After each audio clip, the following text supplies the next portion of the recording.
Dr. Sutton, you wrote 3 series of books while you were a research fellow at the Hoover Institute. Can you give me basically the background of the content of these series? Yes, the series I wrote at the Hoover Institution at Stanford University concerned the transfers of Western technology to the Soviet Union, and essentially comprised 3 individual books. Each book covers a period of time since 1917. And then you wrote a second series of books on Wall Street. Yes, these were trade books. In other words, they're not academic books. They're written for the general public. They concerned the build-up of the 3 types of socialism: Bolshevik socialism in Russia, what we might call welfare socialism in the United States, and Hitlerian or National Socialism. And each book examines the financing and the contributions made by Wall Street, by international bankers, to the development of that specific form of socialism. Now, in your research and analysis, and your efforts to bring out the facts about what was going on in our society, did you encounter any effort to discourage you, to prevent you from bringing out the background of America's involvement in the financing of international communism? Yes, very definitely. For example, when I was at the Hoover Institution, in 1972, I went to Miami Beach to give some testimony before the Republican National Committee. And although a congressman had hand-delivered to the wire services this testimony, which was later printed, the wire services refused to transmit it to the newspapers. Then when I got back to the Hoover Institution in California, I was called into the office of the director, and I was told in no uncertain terms not to make any more speeches like that, and that this information should not be made public. This was the information that we were giving the Soviet Union the technology to develop its war potential? Oh yes, at that time we were in Vietnam, and as you know, the Soviets were supplying the North Vietnamese. This was 1972? 1972, yes. And for example, I knew that the Gorky plant, which was built by the Ford Motor Company, the Gorky plant in Russia produces the Gaz series of vehicles. The Gaz vehicles had been seen on the Ho Chi Minh Trail. We were supplying equipment to the Gorky plant in the middle of the Vietnamese War, and these trucks were being used to carry ammunition supplies, which were killing Americans. I thought this was morally wrong, and I said so at Miami Beach and at the Hoover Institution. And it was this type of information that was suppressed. And so what eventually happened as far as your activities at the Hoover Institution were concerned? Well, I didn't pay much heed to the warnings. I published a book called National Suicide in the following year, which summarized our assistance to the Soviets, our military assistance to the Soviets. And when that book came out, again, there was great pressure to stop the book. There was pressure on both the publishers and me personally. And I felt I couldn't take this, and a few years later I just left the Hoover Institution, and since 1975 I've been an independent author without any ties whatsoever. Let's go a little bit into the background of the financing of the German war machine that we fought in the period 1941 to 1945. Could we start, first of all, with the original financing of Hitler between 1922 and 1923, when he was first making his effort to come into prominence in Germany? The original financing of Hitler, that's in the years 1922, came only partly from Germany. One of the most prominent Americans concerned with financing Hitler was Henry Ford. In fact, Henry Ford received a medal in 1938 for his assistance to the early Nazi Party. Then, of course, Hitler had his attempted push in 1923. He went to jail, and then we begin another era in the rise of Hitler. Right, and of course he eventually came to power in 1933 by the electoral process. What about the financing of Hitler's electoral activities in 1933? This I can trace. I have traced it very exactly. I discovered amongst the Nuremberg records a series of bank transfer slips to the Delbrück-Schickler Bank in Berlin to an account which was under the control of Rudolf Hess. And this was the fund that was used to finance Hitler's access to power in March 1973. And amongst the corporations that transferred money to Hitler, I find not only R.G. Farben, which is quite widely known, but also German General Electric, AEG, which is under the control of General Electric in the United States, or was at that time, and companies like Osram and... Now, what was the tie-in between Osram and General Electric? The tie-in was a share tie-in. International General Electric in the United States had controlling interest in German General Electric, and also through share interlocks, a controlling interest in Osram in Germany. So then we have Ford and we have General Electric helping to finance Adolf Hitler's rise to power. Were any other large American corporations involved? Very definitely. Standard Oil, through its technical association with IG Farben, for example, Germany could not have gone to war in 1939 without tetraethyl. You need tetraethyl to raise the octane value of aviation gasoline. Germany had no means of doing that. This was developed in the ethyl laboratories in the United States and transferred to the Germans. Standard Oil came up with the hydrogenation idea, which was very essential for Germany in the 1930s, because to raise the quality of its gasoline for aviation purposes. This was transferred to the Nazis.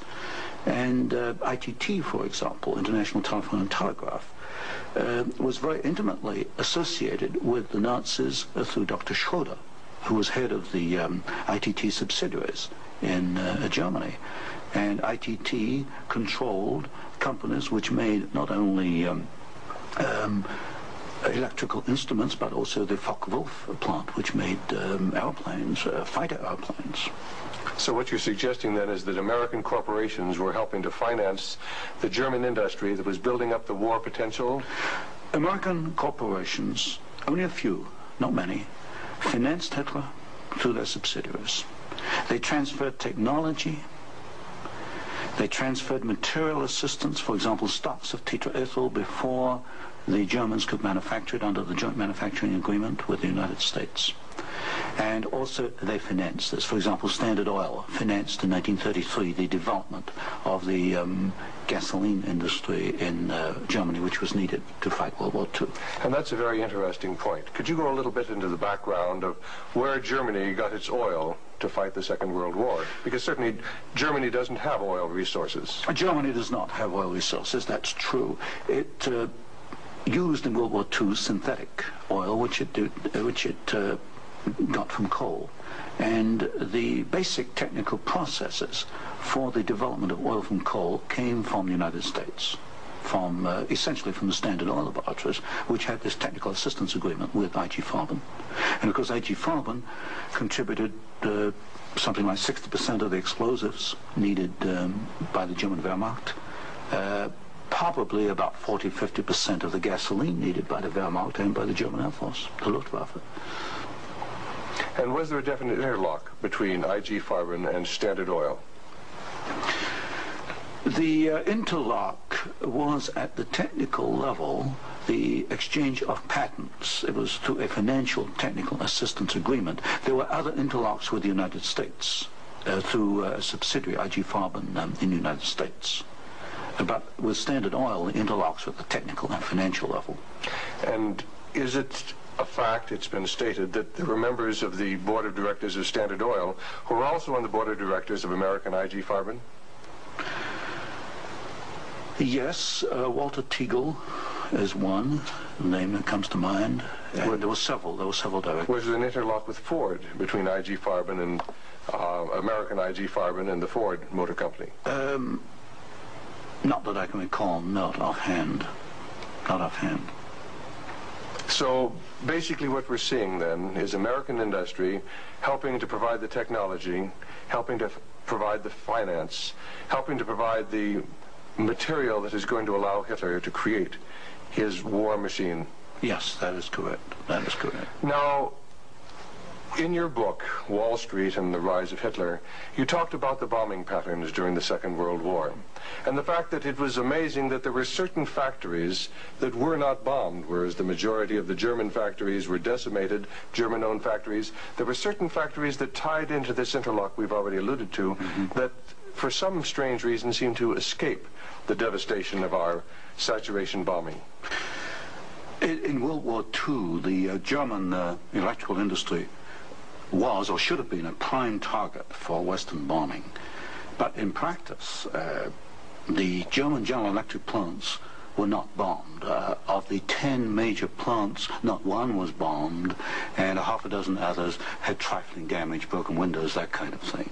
So what we have here is a very interesting case of an industry which should have been bombed in World War II, but was not bombed, and yet we have American ownership, which raises a certain amount of suspicion as to why it was not bombed. But as far as the German-owned electrical companies, did they undergo a rather heavy bombing?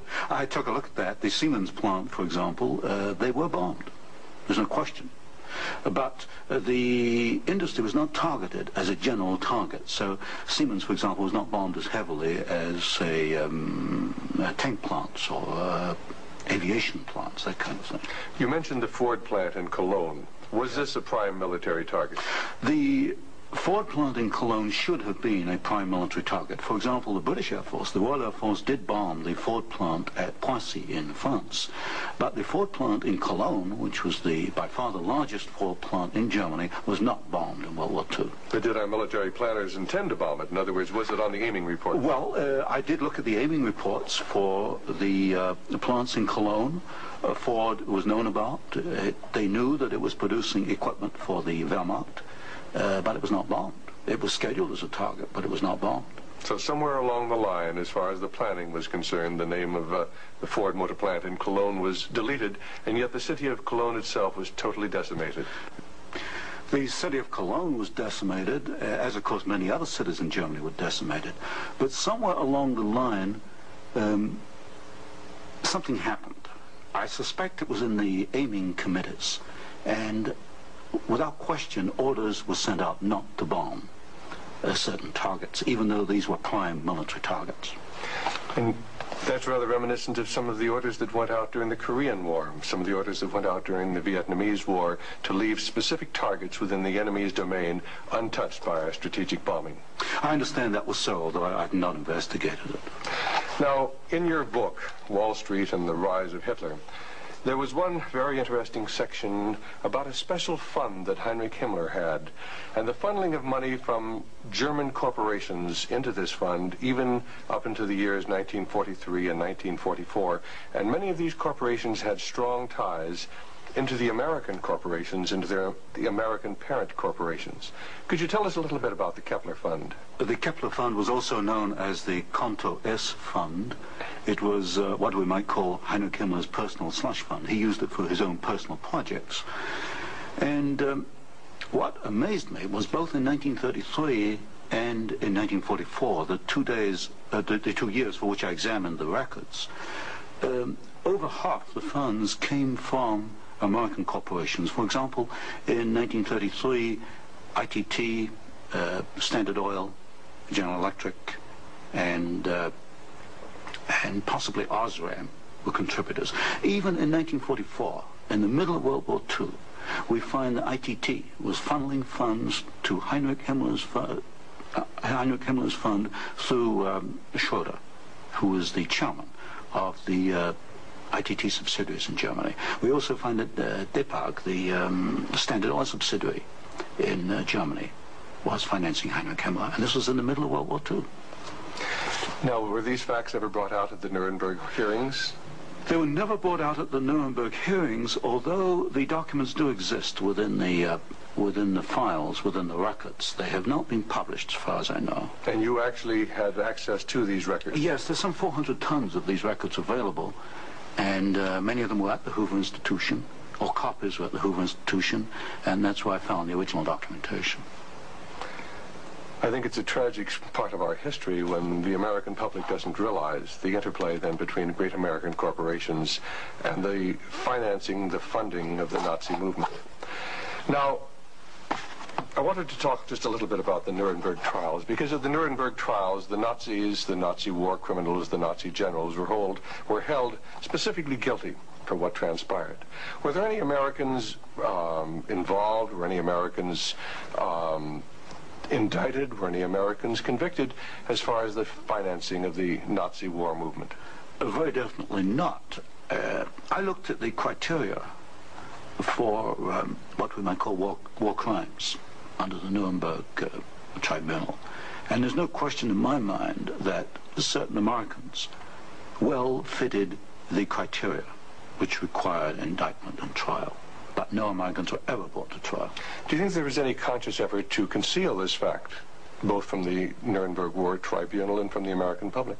Well, there was a conscious effort in the fact that these businessmen were very prominent in stating in 1946 that they had no knowledge of what Hitler was doing, and yet they were intimately involved with the build-up of Hitler. I suspect that this was not published in the media at the time, although I've not checked that. But certainly the role of American corporations and American businessmen in aiding Hitler has not been published. Now, what about the actual financing? What about the loans from large American banks, from large British banks, to Hitler's government in that period between 1933 and 1939, when Hitler was preparing for war? Well, you've got to go back a little earlier and look at what are known as the Young loans, which were very important because I think they brought about the economic collapse of Germany in 1933. That was the Young plan. This was Owen Young, who was, of course, chairman of General Electric. Here we got a man who actually made the loans as an officer of the United States government, which brought about the collapse of Germany in 1933, enabling Hitler to take over. And then subsequent to 1933, you get a series of loans. A very good one is Standard Oil, which loaned several $1 million, at least, to Germany to build up its aviation gasoline facilities. And there are other examples. Fine. Well, I'd like to get a little bit into the background of the financing of Bolshevism, because I think this is vitally important. And we can go back to the period after the Second Revolution, which was in October and November of 1917. The initial financing of Lenin's movement, how did it tie into the American corporations? Was there any American involvement in that period between 1917 and 1918, when Bolshevism was just beginning to get a foothold in Russia? Yes, there were several incidents. The most important is one involving Colonel William Boyce Thompson, who was the largest shareholder in the Chase Bank, which of course today is Chase Manhattan Bank. And I published in one of my books a copy of a cablegram which transferred funds from New York to Petrograd in December 1917, $1 million to be precise. And Colonel Thompson made the statement later that this $1 million was given to the Bolsheviks to consolidate. They had just begun to take over Russia. They only controlled Moscow and Petrograd at that time, to aid the control that the Bolsheviks were extending in Russia. This is a very clear case. $1 million, American funds, transferred through an American Wall Street intermediary to the Bolsheviks. And didn't you publish that document here in Wall Street and the Rise of Bolshevism? I published two statements. One is a copy of the cablegram, and the other is a copy of the news clip of the statement made by Colonel Thompson at that time that he had made this contribution. Now, why would an American capitalist, an American financier, help to aid Bolshevism? The only answer, and of course this puzzled me for years, you know, why? Because we understand there to be an opposition. And the only answer I can come to is one of captive markets. The United States did not want another United States in the world. And of course, if you look at the world map, Russia is 2 or 3 times larger than the United States. Imagine this as another United States, as another competitor to the United States. What the United States wanted, or Wall Street wanted, was a captive market. And of course, socialism is a captive market because my earlier studies at Stanford University had brought out the fact that a socialist system cannot innovate. It's got to import innovation and technology from the West. And so I think the aim behind this was to encourage the development of Marxism and other types of socialism, because this would give these Wall Street bankers control of a world market, a captive market. At the end of the First World War, Russia was devastated by famine, and America sent a relief mission. It was the Hoover mission. Do you know any of the facts surrounding the activities of the Hoover Commission? Well, there's no question that in 1922, 1923, Russia was finished. Industrial output was perhaps 8 or 10%. of 1913 figures, and people were starving by the hundreds of thousands. And the Hoover mission was organized, of course, to send aid to Russia. But most of the aid went to the Bolsheviks, who controlled really quite a small part of Russia at that time. Only a very small part of the aid went to the White Russians or to the Far East. And then after 1922 and 1923, Lenin instituted something known as the New Economic Policy, or this series of 5-year plans. Can you tell us about the 5-year plans and the part that the major American corporations, major world corporations, played in building up the Soviet Union? Well, there are two separate phases here. The new economic policy was started in 1923 by Lenin, and I found, and I published this in my first book from Stanford, that every single Russian industry was rebuilt or restarted by foreign corporations, mostly German, British, French, and American. By 1928, Russia was back to approximately its 1913 industrial output. And at that point, she began to think of these grandiose 5-year plans. And in 1928, Gosplan, which is the Russian government planning commission, actually designed an initial 5-year plan, but this was thrown out, it was inadequate, and American corporations were brought into Russia. And the first 5-year plan and the second 5-year plan were actually designed in the United States by American corporations. And what were these corporations? Which ones specifically were involved?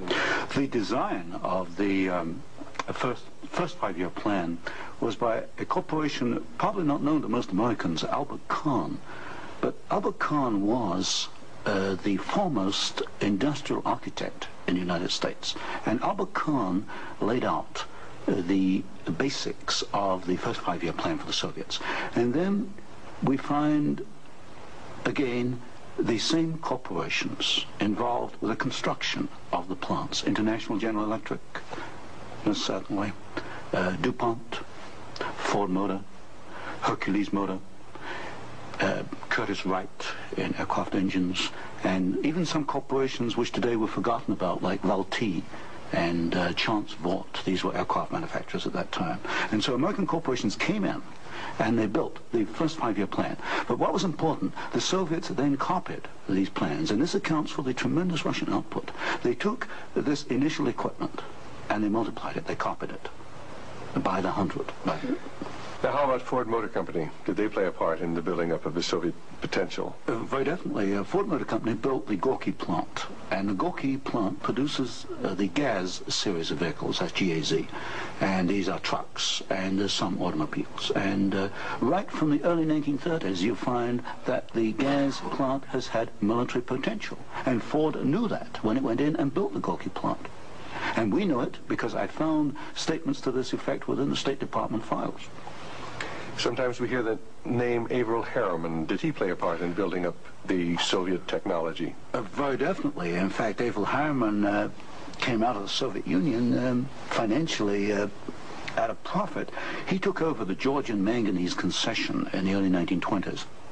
Got this back on his feet for the Soviets, and manganese became a prime export for the Soviets, and so they were able to sell this abroad, get foreign exchange, which financed their industrialization. And then they bought out Harriman about 1929, and Averell Harriman received as compensation $1 million more than he put in the first place. How about Armand Hammer of Occidental Petroleum? Armand Hammer is a very interesting example. Armand Hammer received the first foreign concession in 1922. In asbestos in the Ural Mountains. And he also conducted for the Soviets a number of other enterprises, right down to pens and pencil manufacturing, for example. But Armand Hammer is interesting because his father, although Armand Hammer today is chairman of Occidental Petroleum Corporation, his father was Julius Hammer, who in 1919 was Secretary General of the Communist Party USA, which emphasizes the argument I made throughout my books, that at the top level, there's no difference between your top communists and your top capitalists. They interlink. You've got Armand Hammer, chairman of Occidental Petroleum. His father was Secretary of the Communist Party USA in 1919. So it's basically a power grab. It's a power grab, an international power grab. Now, during the Second World War, why, Russia was pretty well decimated once again by German forces. What part did the American Lend-Lease program play in building up Russia's industrial capacity after the Second World War? Well, Lend-Lease built up Russia's capacity, modernized it, and expanded it during World War II. And there was some continuation all the way through perhaps to 1948, 1949. There was a program after Lend-Lease, which was supposed to be restricted to foodstuffs and industrial materials, but in effect, I checked the records in the warehouses in Suitland, Maryland, I find that even after World War II, and this was against the intent of Congress, I suspect, there was a massive transfer of the latest industrial equipment to the Soviet Union under the so-called Lend-Lease program. Now, in 1948, there was a fascinating book came out by Major Racy Jordan, in which he talked about American aid to the communists as far as their ability to build nuclear weapons. Did you ever have an opportunity of verifying the facts that we had given them the heavy water, we'd given them the wherewithal to build their atomic weapons?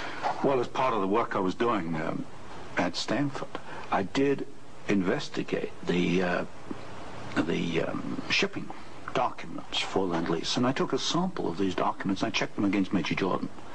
And broadly, Major Jordan was correct within, say, about 5%. And Major Jordan, of course, made the charge that we had shipped materials to the Soviets, 1944, 1945, which were later used in their atomic program. There is no doubt. He is correct.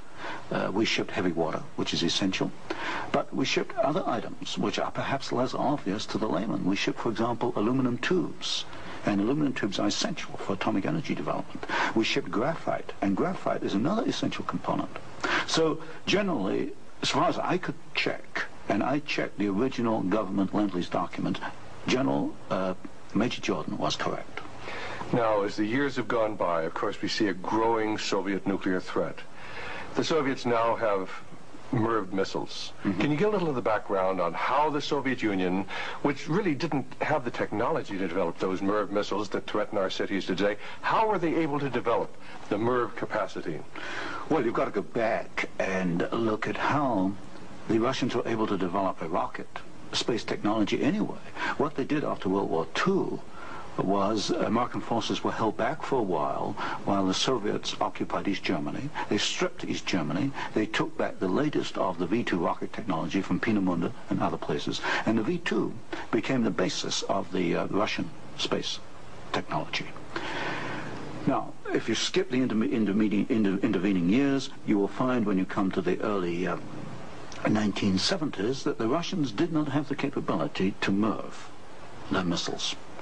And in particular, they lacked the ability to produce the very precision, micro-miniature ball bearings that are needed for the control systems.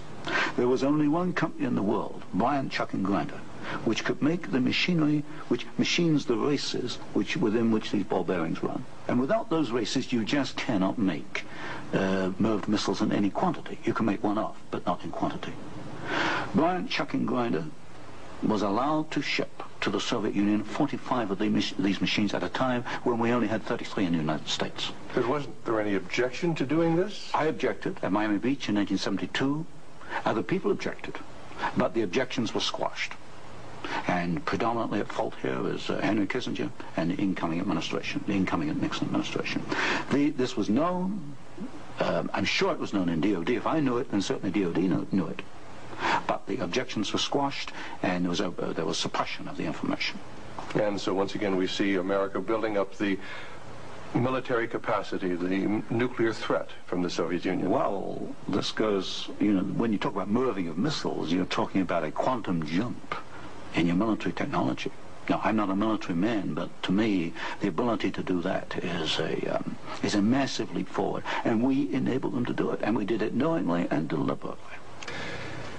During the Vietnamese War, the Soviet Union and the Eastern European satellites were the primary suppliers of war materials to the North Vietnamese who were killing American boys in South Vietnam. Would you comment on our aid and trade with the Soviet Union and with the Eastern European satellites during that period of time? Well, there's no question that the Soviets were the prime suppliers of military equipment and suppliers to the North Vietnamese. Let me give you an example.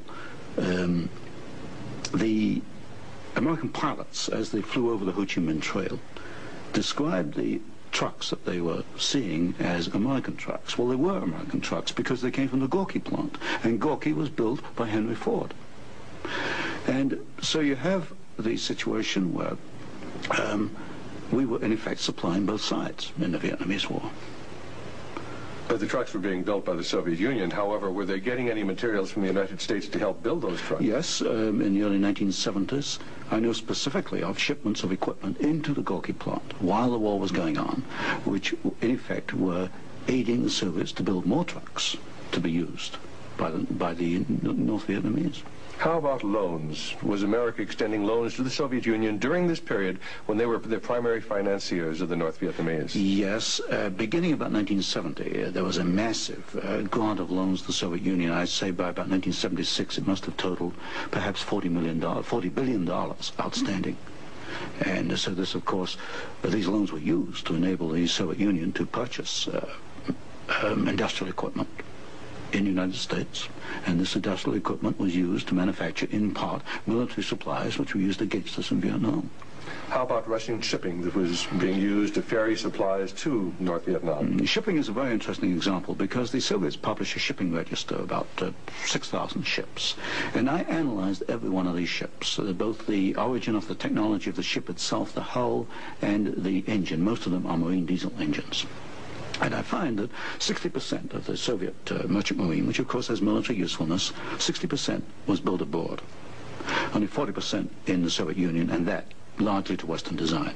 But when you come to marine diesel engines, you find something really fascinating. You find that 80% of the marine diesel engines in Soviet merchant ships are Western engines, Burmeister and Wain of Copenhagen, Sulzer of Switzerland, Fiat of Italy, because that name has come up before. But the other 20% of marine diesel engines built in the Soviet Union are built to Western design under technical assistance contracts from Sulzer and Burmeister and Wain. So in effect, there could be no Soviet merchant marine without assistance from the West. How about the building of the Kama River plant? Kama River was built in the late 1960s, early 1970s. The basic design contract was let to the Italian firm of Fiat. Giovanni Agnelli is the chairman of the board. And this is important because Agnelli is tied in with Chase Manhattan Bank. He's on the International Advisory Committee of Chase Manhattan. What caught my attention was that Fiat does not manufacture automobile manufacturing equipment. All the Fiat plants in Italy contain American equipment. And what I found was that the equipment was coming, perhaps about 60-70% of it, from the United States, from major automobile equipment suppliers in the United States. I think it was known as the Fiat plant as a cover to perhaps divert attention from the fact that during the Vietnamese War, we were building the largest plant in the world. It covers 36 square miles. We were building for the Soviets, with American equipment, the largest plant in the world. And so it was called the Italian Fiat plant, and I think this was a blind. And so they were building their trucks and armored personnel carriers and other things that could be used then for warfare in South Vietnam? We knew that the Kama plant had military potential. In 1972, I wrote it in National Suicide. I said as much in Miami Beach in 1972. This plant has military potential. It can produce military vehicles. We knew it. And of course today in Afghanistan we find that the Kama vehicles that are there in Afghanistan today from the Kama plant built by American and Italian companies. And it was after you brought out this information that efforts were made to suppress your book, National Suicide, and your other studies? Yes, because I was bringing out the fact that the Kama River plant had military potential, that we were moving the missiles with the Bryant chucking grinder equipment, and of course other facts along these lines. And what sort of pressure was brought to bear upon you? What sort of pressure was brought to bear upon the publisher of your book, National Suicide? There was pressure on the publisher to prevent publication, to stop publication. He refused to do so. There's pressure brought upon me first to withdraw the book, and then a rather deceitful sort of pressure. It was claimed at the Hoover Institution that I had plagiarized Volume 3 of my Western Technology series, which was being published by Stanford University. Well, firstly, I challenged them to point out the plagiarization, and nobody could find even two sentences that matched up. But then I pointed out that I cannot plagiarize my own work. I hold the copyright on both books, and nowhere in the world can I plagiarize myself. That's a logical impossibility. And then gradually it built up over the following years that my research was perhaps going a little out of what was perhaps required or welcome would be a better word, and it should be confined within more narrow boundaries. And at that point in 1975 I left the Hoover Institution, and since then I've become an independent author, and I can publish what I want to publish.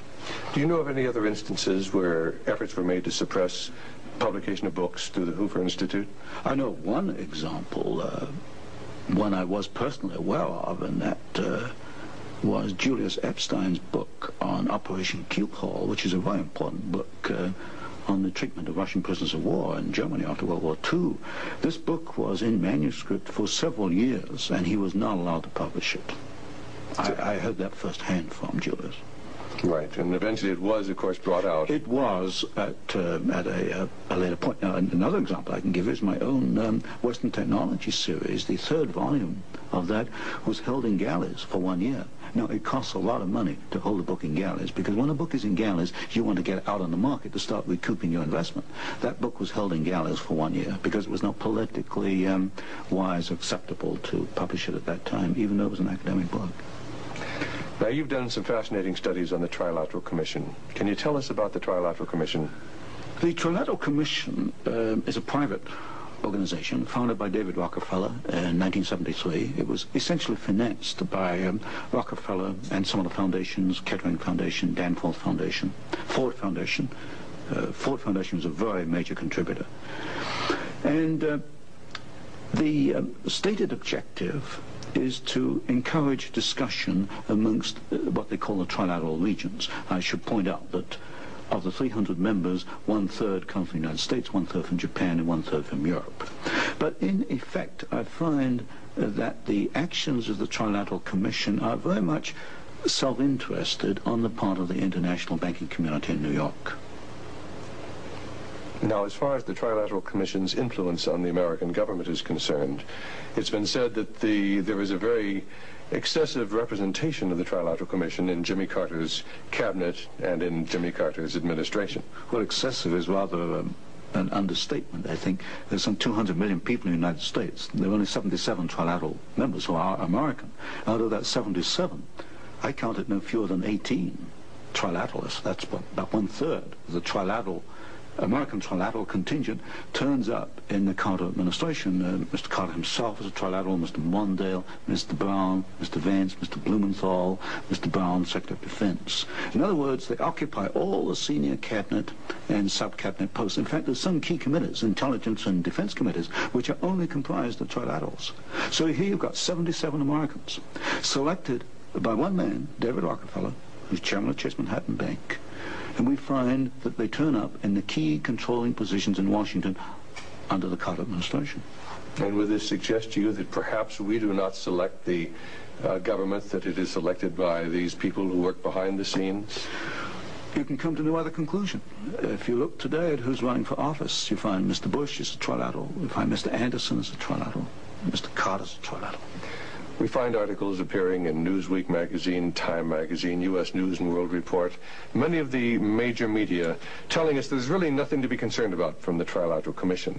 Is there any interlock between the Trilateral Commission and the major media in the United States? Yes, there is an interlock, particularly in the news media. For example, the Chicago Sun-Times, the executive editor there, James Hoagie, is a trilateral. You'll find Saul Leinowitz is a director of Time magazine. And I think, yes, Henry Schacht is a director of CBS. So there very definitely is an interlock between the trilaterals and the media. And perhaps this is the reason, then, that they rather play down the influence of the Trilateral Commission on contemporary American government. Yes, I had a computer survey made of all articles that have been printed on the Trilateral Commission since 1973. I could find worldwide only 73 articles. Now, what's the relationship between the Trilateral Commission and the Council on Foreign Relations? Well, of course, the Council on Foreign Relations is a much older organization founded in 1920. I did a study in which I compared trilaterals with or without membership in the CFR, Council on Foreign Relations. I find there's something over 50% overlap.